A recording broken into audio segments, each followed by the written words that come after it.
It is Saturday, December the 3rd, I believe. Last night, I ended up getting the turbo off this thing. I had gotten some of the bolts out, but getting the turbo off these 94 Powerstrokes is not really an easy task. Everything's really hard to get to. According to my shop manual, which is supposed to be the good Helms manual that the dealerships use, or so I was told. This is part of it. You get, if you buy the Helms manual, I ordered it through the Ford dealer not long after I bought this truck about 10 years ago. And here is the second part. If you got the diesel, get this. And according to it, they give you step-by-step instructions on how to get the turbo off, but it's not as easy as they make it sound. It's like, remove these bolts first, remove those bolts second, and all that. But anyway, they pretty much tell you you get the intake all off of it. You right here is where the outlet pipe going down into the exhaust. Well, no, I'm wrong. These pipes go to the manifold. My fault. But you need to disconnect those, and they also recommend that you take the manifolds off first because of the flare on the exhaust. It traps the turbo on there, and it doesn't really want to move till you get the exhaust off, and then your pipes come loose, or your pipes are trapped in there. And then they recommend that you take the passenger side engine lift hook off. It goes, where is it? It goes right about here. There's a bolt hole somewhere around in here, and here's what the lift hook looks like. And then comes the hard part. Well, actually getting the pipes off is hard, but we already did a video on all that, how the bolts broke off. But then they tell you just remove the 4 pedestal bolts, unplug this, and you also got this little cable here. I covered that when I was did my first video on trying to get the turbo off. But removing these bolts isn't that easy. These two are easy to get to. This one was very hard to get to, and you can only turn a little bit at a time. And there's another one, you can see it. It's right about, it's right here, if you can see that. There it is, right there. That thing, man, I just had to crawl up on top of the engine and had stuff sticking in me, and you can barely get the wrench in. You can't hardly get both hands in there, and I'm not a big guy. I got small hands. If I was a bigger guy, it'd have been that much harder. And then once you do get a wrench on it, you have absolutely no leverage to break it loose. But I did manage to use, actually they're 10 millimeters, this is a 15 millimeter. I used one of these to get to it, and also used, I think on one of them, I managed to break it loose with some of these little cheap metric wrenches here. But my opinion was, the manual didn't tell you to do it, my opinion was if I could get this off first, those bolts would have been easier to get to, because there's one, and I'd have been able to get a swivel socket right down in there. Or at least I'd been able to see, I had more room for my hands. But it was also difficult. You got 4 bolts, these 2 are easy to get to. This one wasn't too bad, but this one on the truck, it just seemed almost impossible to get to.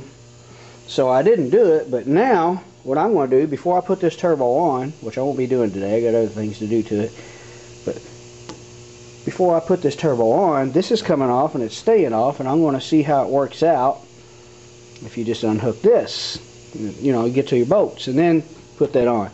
Now I have something that I can get to. Now this helped once I got it loose, but what I broke it loose with was one of these sockets here, just like I bought to do the pipes, except this was a 15 millimeter and the pipes was a 10 millimeter. But these right here, man, they are great for tight spots. In terms of getting stuff loose, they are really great. And I also bought me a set of these crow's feet metric. Went to Sears this morning and went on a little buying spree, and that helped me get to it too. It goes from 10 millimeter up to 19 millimeter. Did that, bought a few other sockets I've been missing too, but these and those are really great to breaking loose bolts in tight spots. And of course, I kind of like these too. They swivel, if I can get it unlocked with one hand while I'm holding this camera. What you do is you got to push this button. It's hard to do one-handed. There we go. Okay, I just locked it, what I did. There we go. They swivel just like this. You try to find your best position, then you push it. Okay, you push it up this way. Depends on which way it's pointing, of course. But anyway, you push that button and it locks it. It takes two hands to do it. And these here, you don't reverse them. If you want to loosen it, you flip it one way. And if you want to tighten it, you gotta put it on the nut the other way. That's how they work, but they're pretty handy. I got a whole set of them. It goes from 10 millimeter up to 17 millimeter. But my agenda for today is I'm going to go ahead and take this off. I don't think there's any exhaust leaks, so I'm going to inspect that anyway. I also want to see what shape my turbo is in. And just like the manual says, it should be free to turn. I feel no slop in my bearings, up and down, or there's no, I don't feel any in play. I'm not going to put an indicator on it. I mean, if there's any at all, it's only a couple thousandths. I'm not saying I got precision fingers or anything, but I am a tool and die maker and a machinist, and I can tell if something's like got 10 thousandths of in play or more, you know, and then I get suspicious and put an indicator. But this is in really good shape. Truck's got a 115,000 on it, I think, or 118. I don't know if the turbo's ever been replaced, but it is the stock one, the old stock Garrett one. And what else are we going to do? What I really want to do a video on is the setup of these manifolds. I'm going to attempt to machine, especially this one. This is the one that was rough and was leaking. And something else I've seen that caused exhaust leaks. This here is pitted really bad. I'm going to try to polish that up. If that's too bad, I may end up having to buy a manifold. I don't know, but I wasn't really getting a leak here. I'm pretty sure it was here. And let's see, another spot that could have caused a leak. Ah, okay. I thought that was metal. It's like a donut gasket. Okay, we need to order the donut gaskets in. Cool. Alright. That could definitely cause a leak. Old donut gaskets. But once we get these manifolds resurfaced, hopefully I'll be successful doing that. And I will have to go to Ford. I probably won't go until Monday. I might see if I can get them online. There's two rubber seals that go under your turbo. See those orange seals right there? They always recommend replacing those. Those look a little flattened. Probably old and dry rotted. Let's see. Yeah, they're still soft, but I'm going to replace them anyway. Because this engine did have a leak, and it was making a mess underneath my truck. So we're going to try to, while we got this part, we can get to everything. We're going to try to find all leaks. I remember there used to always be a puddle of oil. I don't know if there's oil or diesel fuel right up in this intake valley here. It was either that or diesel fuel leaking out of this canister. They sell a new seal kit for the drain valve on those too. They're notorious for leaking.